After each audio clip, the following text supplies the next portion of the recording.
Hi, it's Bryson here. I'm in the lovely Maggie Daley Park here in downtown Chicago. And I just wanted to take a moment to speak a little bit about something that has been on my mind. I've been spending a lot of time just thinking about what we in the United States call the two-party system. And just how mind-bogglingly absurd it all is. The fact that we as a society have chosen to limit ourselves to such a ridiculous capacity. And when I talk about the two-party system to people, I tell people that we don't actually have a two-party system. Nothing in this system is stopping people from voting for other parties, for saying, hey, maybe I don't want completely corrupted parties that are owned by corporations and that lie and just break their promises all the time and do the same thing over and over again. Nothing's stopping us from doing that. And so what I always tell people is that we don't have a two-party system. We have two-party thinking. That's the problem. We have two-party thinking. We're thinking in binary code where we're in this absurd false dichotomy that is keeping us imprisoned in a cage, which is why I'm standing in this cage right now, like this bird cage looking thing.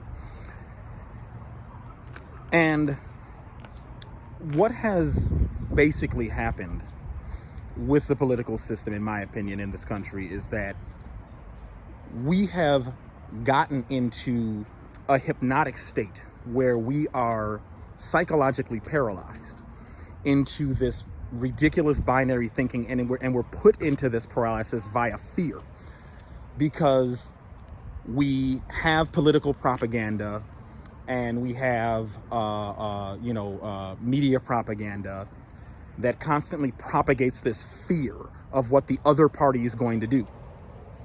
And so you have people who are loyalists of the Democratic Party who think that the Republicans are just this evil, horrifying party, and then followers of the Republican Party who feel that Democrats are this evil, horrifying party. Here's the one thing that they are both correct about. It is what they think about each other's party. The problem is that they are blinded to the shadow of their own party. And so this is why we have such a horrifying system, because people are not voting for what they love, they're voting for what they fear. And they sit up and they live in this ridiculous cognitive dissonance of how horrifying their party is, and the fact that their party is just as bad as the other party. And you'll sit there and you'll argue with people, and it's like arguing with computer programs, because they're so programmed by the propaganda of their party. And they'll just keep telling you how, no, we need to keep my corrupt party in power because the other horrible party. This is a two-party system. This is all we can do. Hello, what's stopping you from taking your hand and voting for something outside of the Democrat and Republican parties? What is stopping you from doing that? Now, I'm not going to say that there aren't people who are trying to make a change within those two parties. There are. In fact, I know one who is fed up with the parties. His name is Jack Lombardi, and he's running for Congress.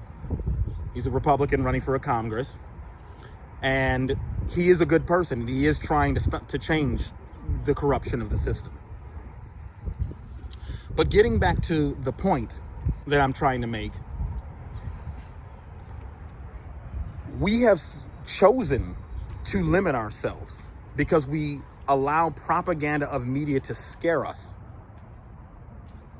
And it has caused us to be in this absurd state of paralysis where we are caged birds, accepting our entrapment to a system that we have the power to change any day.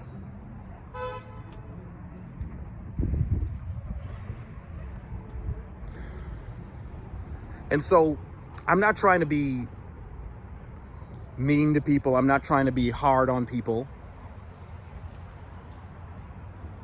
But I'm just wondering, when are people going to stop thinking like binary robots and start thinking dynamically?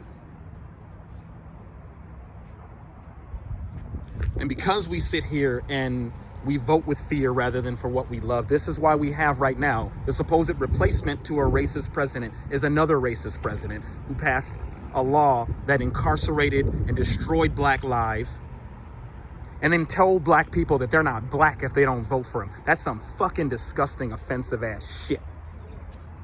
And I don't give a fuck what anybody thinks about me calling that out. We live in a society so fake that telling literal truth is the most taboo thing you can do, because you can't challenge people's ridiculous cognitive dissonance.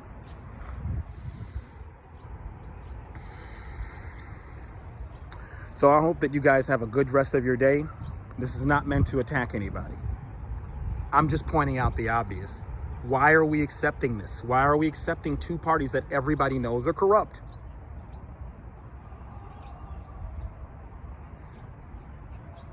Why? So that's the only question I ask. Hopefully some people have some answers in the comment section. I'd really appreciate that. Have a wonderful day.